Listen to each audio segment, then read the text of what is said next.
다음은 항상성과 관련된 문제풀이를 해보도록 하겠습니다. 그럼 항상성 중에서 혈당량 조절, 체온 조절, 그리고 삼투압 조절에 대한 세 가지 문제를 풀어볼 텐데요. 먼저 혈당량 조절에 대한 문제를 풀어보도록 하겠습니다. 그림은 정상인이 탄수화물을 섭취한 후 시간에 따른 혈중 호르몬 기억과 니은의 농도를 나타낸 것이다.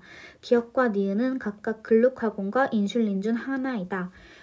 그림을 한번 보면은 탄수화물을 섭취했을 때 기억의 농도가 갑자기 증가를 하는데요. 탄수화물을 섭취하면 혈당량을 낮추기 위한 호르몬이 분비가 될 것이므로 기억은 인슐린이 되겠고, 저절로 니은은 글루카곤이 되겠습니다. 그럼 이제 선지를 보도록 하겠습니다. 기억은 글루카곤이다.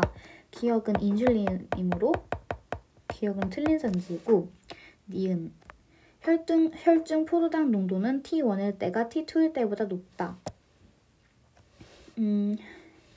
탄수화물을 섭취했을 때 인슐린이 분비가 되어서 혈당량을 낮추고 있을 텐데요. T1은 T2보다 인슐린이 분비된 지 더 안 된 상황이므로 T1일 때가 T2일 때보다 혈중 포도당 농도가 더 높을 것입니다. 디귿 기억과 니은은 혈중 포도당 농도에 기량적으로 작용한다. 이때 기량적이란 서로 반대되는 역할을 한다는 느낌의 뜻인데요. 따라서 인슐린과 글루카곤은 기량적으로 작용하는 것이 맞습니다. 따라서 정답은 4번입니다. 다음은 체온 조절과 관련된 문제를 풀어보도록 하겠습니다. 그림은 사람의 시상하부에 설정된 온도 변화에 따른 체온 변화를 나타낸 것이다. 시상하부에 설정된 온도는 열 발산량과 열 발생량을 변화시켜 체온을 조절하는 데 기준이 되는 온도이다. 그럼 먼저 시상하부에 설정된 온도를 높였을 때를 보도록 하겠습니다. 시상하부 설정 온도를 높이면 우리의 몸이 설정 온도에 맞춰 체온을 높이기 위해서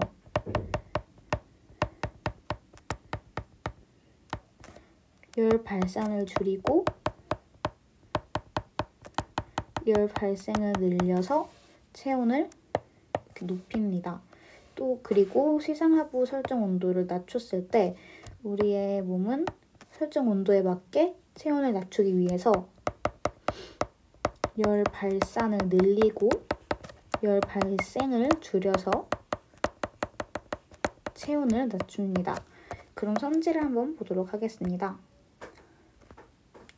기억, 시상하부에 설정된 온도가 체온보다 낮아지면 땀 분비량은 감소한다. 시상하부에 설정된 온도가 낮아졌을 때는 이때인데요. 이때 열 발산은 증가하므로 땀 분비량은 열 발산이기 때문에 증가합니다. 따라서 기억은 틀린 선지가 되고요. 니은 단위 시간당 피부 근처를 흐르는 혈액량은 구간 A에서가 구간 E에서보다 많다. 구간 A와 구간 1과 구간 2를 잘 보시면 구간 2에서는 열 발산이 줄어들므로 피부 근처를 흐르는 혈액량은 구간 2에서는 적을 것입니다. 따라서 구간 1에서가 구간 2에서보다 많은 것은 사실이 됩니다. 디귿 열 발생량은 구간 3에서가 구간 2에서보다 많다. 이거는 이 그래프를 보고 바로 해석할 수 있는데요. 구간 2에서는 열 발생량이 높고 구간 3에서는 열 발생량이 낮은 것을 확인할 수 있는데요. 따라서 디귿 선지는 틀린 말이 되고 정답은 니은이 됩니다.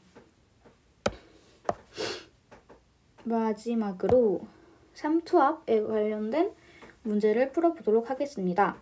그림은 정상인에서 혈중 향이뇨 호르몬 농도에 따른 기억을 나타낸 것이다. 기억은 오중 삼투압과 단위 시간당 오중 생성량 중 하나이다. 이에 대한 설명으로 옳은 것만을 보기에서 있는 대로 고른 것은 일단 이 그래프를 보시면 Y축이 혈중 ADH의 농도인데요.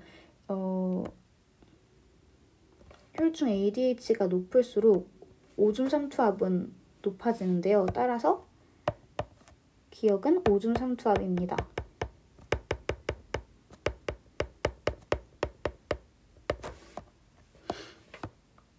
선지를 보도록 하겠습니다. 기억은 오줌 삼투압이다. 맞는 선지이고요. 니은 ADH의 분비 조절 중투는 시상하부이다. 맞습니다. 개념을 설명할 때 얘기했었습니다. 디귿 단위 시간당 오줌 생성량 분의 혈중 ADH의 농도는 C1일 때가 C2일 때보다 크다. 이것을 해석하기 위해서는 C2를 기준을 삼아서 C1을 해석해 보도록 하겠습니다.